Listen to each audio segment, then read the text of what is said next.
কসম ওয়াদা করে বলছি, আপনার যেই সন্তান কবরে গেছে তাদের আরো যদি 100 ভাই মাটির উপরে থাকে, সেই 100 সন্তান ইনকিলাবের কর্মীরা।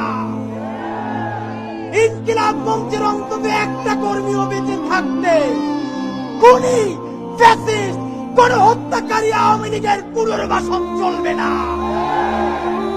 বন্ধুরা আমার, একটা কথা মনে করিয়ে দিতে চাই, এইখানে এমন বোন এসেছেন যার স্বামীকে পিলখানায় খুনি আওয়ামী লীগের তাপসের গাড়িতে তুলে তারপরে আগুন জ্বালিয়ে দেওয়া হয়েছে।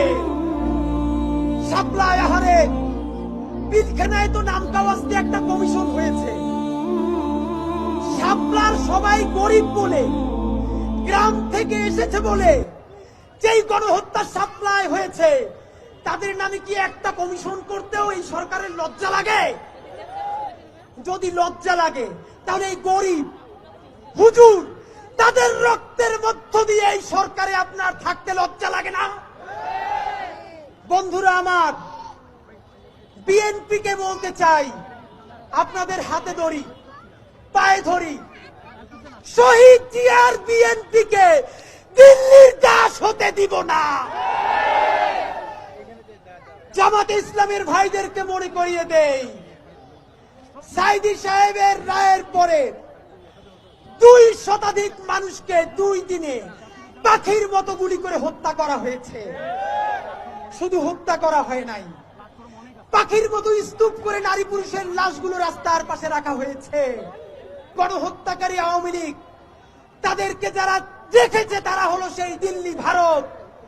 জামাতে ইসলামী স্পষ্ট মনে রাখেন, সাইদি নিজামীদের জামাতকে ভারতের দাবিদার হতে দিব না।